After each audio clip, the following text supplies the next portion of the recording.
2 years ago, I went to a doctor's visit. It was a regular checkup. I was diagnosed with PCOS.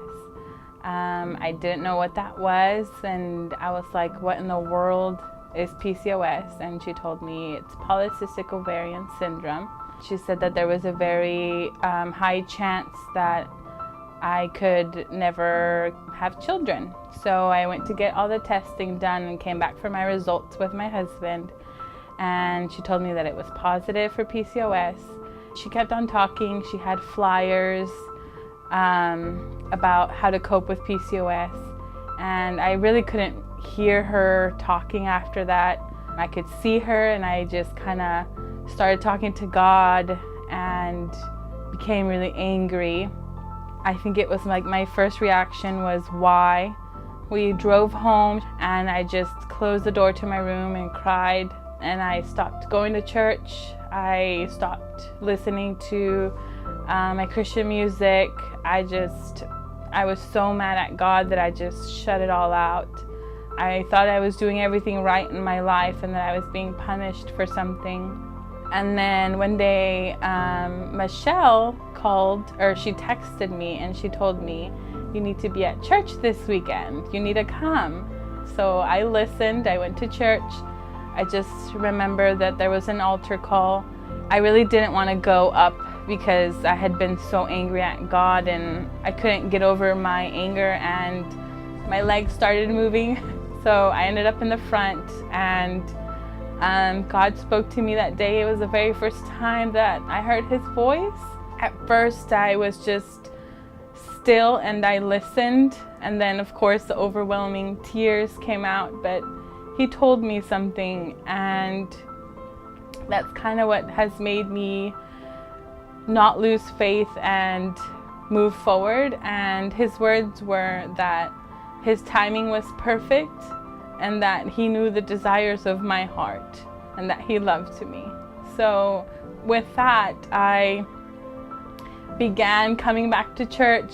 I turned on my Christian music, and I started to have faith again. Me and my husband began praying together. We started moving forward with life, and at that point I knew that it was going to be okay. God loves me, and that he knows the desires of my heart, like he told me that day, and I know that that's going to happen for me. There is times where I get really sad and that I really want it really, really bad, but I know to be patient now, and I know that his timing is perfect, and it's probably not my timing, but his timing is perfect, and I have hope in him.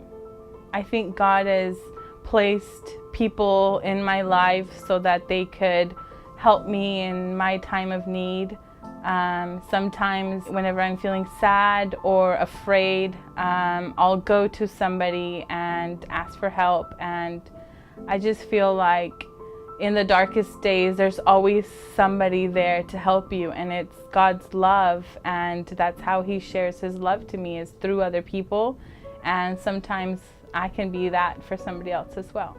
After I was diagnosed with PCOS and I was invited to speak about it at my church, I had people coming up to me and telling me thank you for sharing, and thank you for being brave, because there was a lot of silent voices and silent people that were going through the same thing that I've been going through for, at that time, 7-8 years. And I realized that by me speaking out and me being brave and standing up on stage and telling everybody what I was going through, I was helping them in a way, because I was helping them and telling them that it's okay. It's okay to have PCOS, or to have an infertility, or to have any kind of trouble. There's people out there that identify with you, and there's people out there that sometimes need to hear an encouraging voice or encouraging person, because it helps them feel that they're not alone. I know that I definitely felt that I was alone at that I was embarrassed to say even PCOS or what that was, but that after I got off the stage that day, I realized that there's a lot more people out there like me and that are going through troubles, and by just sharing my story, I made a positive impact in their life.